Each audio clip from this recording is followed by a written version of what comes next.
This whole experience started with us offering to come down and help Bill and Jordan just pit for the 2025 KOH King of Hammers race. Um, we were planning to just come down, and then that kind of turned into, hey, you want to play backup driver for Bill? And then as we got closer to the race and everything, all of a sudden became clear about the day before the race that I was going to actually start. And so I can't express my gratitude to Bill and Jordan and the team at Cycles and Gear and everything that they've done to offer up an opportunity for me to be able to pilot this car. This is a 4981 turbo Razor. This thing's just an animal when she works right.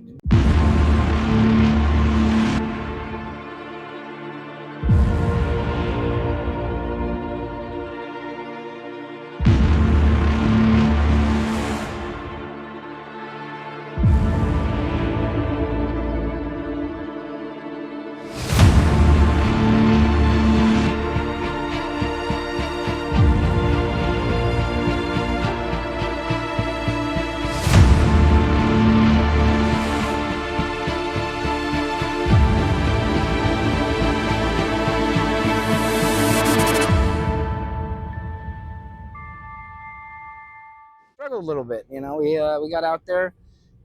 We had some issues coming into it. We thought we had them all cured. Still had some gremlins. Don't know if it's fuel delivery. Don't know if it's maybe electronics. Anyways, so what happened on the first lap is we were just haunted with a little bit of gremlins. We went into limp mode before we ever got out of the short course. Got that cycled on and off, and then we took off and went off into the course there through back door and up and out. And we were able to run pretty consistently for the first 20 miles, and then she started kind of messing with us, and we got out, we checked things, we couldn't find anything that was actually wrong with it. But what we did learn was that the car actually would start to operate again if we would just give it 5 or 10 minutes to cool off. So we sat and we worked a really long lap to get back back to the pits. We were stopping probably every 5 to 10 miles, depending on how long we had let it cool off. We got to 44, and a gentleman informed us that we had passed the optional pit. We thought we still had that ahead of us, and he said, hey, you can get off the track at 44 or 53. We knew we would end the race if that happened, so we didn't really want to do that. There was just needing to limp it around, so we got it all the way limped around. When we got to 62, we let it rest for about 10 minutes right before we came up out of the lake bed and up over the hill. We didn't want to get caught with somebody up our backside with us not having any power, because the power kind of kept just bleeding down, and then it just wasn't operating right. So we shut it off and let it rest. Well, came through pits at the end of our first lap, and we were forced with the decision whether we go out or not, and we had the time clock clicking down on not being able to go out for our last lap if we didn't leave soon. So she was running pretty good for the last 4 or 5 miles. It seemed like it was a hot rod again, so we took off, and we figured we'd meet up with Bill at the remote pit, and if we had any more problems, we'd make a choice whether we trailered it there or not. Anyway, moved on. Bill, we didn't see him. Didn't know if he had come already or if he was still coming. Apparently, we beat him to the pit. We moved on. We did what racers do. We sent it. The car was still running great, so we took off, and man, we got to the pit or hill climb at 27 again. Somehow, somewhere along the line, we lost 4-wheel drive, and then we didn't make the hill climb. We were backing back down, and another racer was waving us off and let us know that we blew the radiator cap off the car about 200 yards prior to passing them. So looked down, it was running 236. We shut it down immediately. You're forced with that. With no cap, I don't care how hot it is, you got to shut it down. If I had a cap, I would have just let it run. We would have kept going. So we were kind of forced with not being able to contact the team at the moment. What do we do? So we were at the end of the race. We were already on the long lap, so we decided to just call it in and get a tow back. It's kind of a hard decision to make that call. I hate DNFs, but it was what it is. We were able to cool the car back down. It runs just fine. Whatever that problem is, that gremlin, will get it fixed again. But what an opportunity to come out here and run the King of Hammers. The most exciting race I've ever been involved with. People have told me about it for a long time, said got to come down. This is about the closest you're going to get to Baja. Northern Nevada doesn't have this kind of stuff. That was all true. This is a wild, wild freaking race. Wild place to be. At the same time, oh my God, was that so much fun?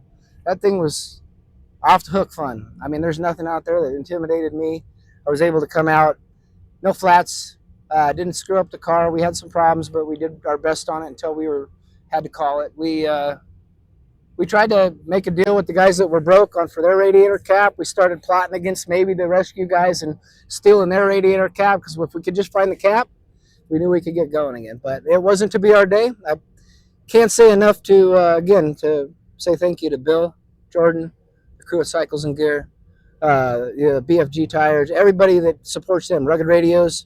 Can't say enough. Thank you so much for the opportunity, for having us along.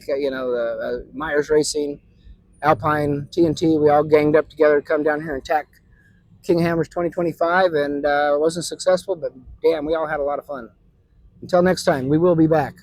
Thank you.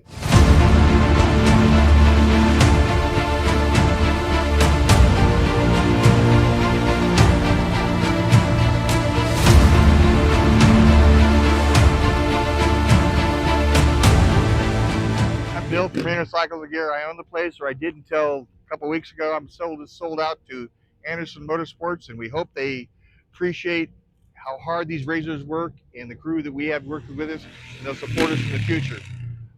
Last year we qualified 6th with a finish of 8th place at the end. This year we qualified 22nd and had nothing but issues from the minute we took it off the truck. It was just gremlin after gremlin. I got to thank Jordan, who prepped the cars, TNT race team, Alpine Locksmith, who jumped in and helped their race team, who helped us get this car back together so we can go out and qualify.